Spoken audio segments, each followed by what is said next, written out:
ఈరోజు మనం sweet corn pakodi చేసుకుందాం. ముందుగా స్వీట్ కార్న్ ఇలా గింజలు తీసి పెట్టుకోవాలి. 3 పచ్చిమిర్చి, 2 ఉల్లిపాయలు తొక్కలు తీసి కడిగి ఇలా పొడవుగా చీల్చి పెట్టుకోవాలి. పచ్చిమిరపకాయలు చిన్న చిన్నగా ముక్కలుగా కట్ చేసుకోవాలి.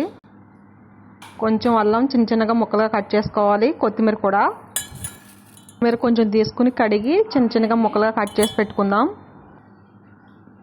ముందుగా ఒక గిన్నెలోకి మనం స్వీట్ కార్న్ తీసి పెట్టుకున్నాం కదా, దాంట్లో ఇవన్నీ వేసుకోవాలి. ఉల్లిపాయలు, పచ్చిమిర్చి, అల్లం, కొత్తిమీర, 1 spoon garam masala, 1 spoon salt, కొంచెం పసుపు వేసుకుందాం. పసుపు వేసుకోవడం వల్ల కలర్ బాగా వస్తాయి పకోడీలు. 1 స్పూన్ కారం, కొంచెం జీలకర్ర పొడి, కొంచెం చాట్ మసాలా అన్నీ వేసిన తర్వాత ఇప్పుడు బాగా కలుపుకోవాలి. ముందుగా వాటర్ పోసుకోకూడదు, చూసుకుని అప్పుడు పోసుకుందాం.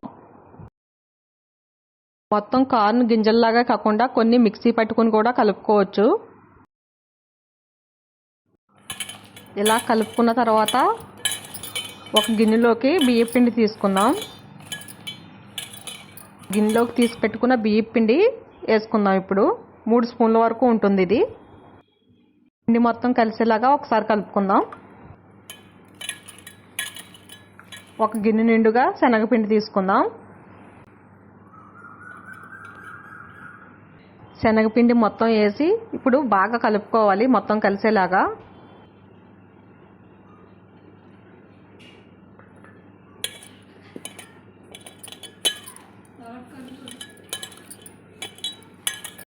ఇప్పుడు కొంచెం వాటర్ పోసి కలుపుకుందాం. వాటర్ చూసుకుని పోసుకోవాలి. పిండి మనం ఇలా గట్టిగా కలుపుకోవాలి.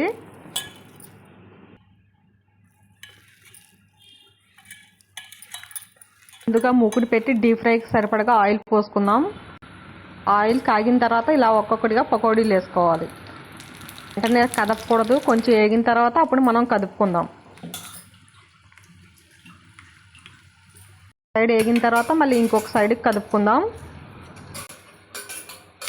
గోల్డ్ కలర్ వచ్చేంత వరకు మనం వేయించుకోవాలి. ఇంకా వేగిపోయాయి. ఇప్పుడు మనం బెజ్జాల గరిటెలోకి తీసేసుకుందాం.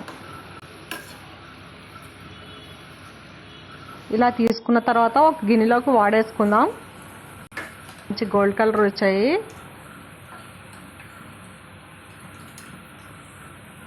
ఇలా 5 మినిట్స్ ఒక గిన్నెలో పెట్టుకోవాలి. ఇప్పుడు మనం ప్లేట్లోకి తీసుకుందాం. పకోడీలు టమాటో సాస్తో తింటే చాలా బాగుంటాయి. Sweet corn pakodi ready. చాలా ఈజీ, చాలా టేస్టీ. మీరు కూడా ట్రై చేయండి. ఈవినింగ్ ఇలా స్వీట్ కార్న్తో రకరకాలుగా స్నాక్స్ చేసి పెడితే పిల్లలు చాలా ఇష్టంగా తింటారు. మీరు కూడా ట్రై చేసి ఎలా వచ్చిందో కామెంట్ చేయండి.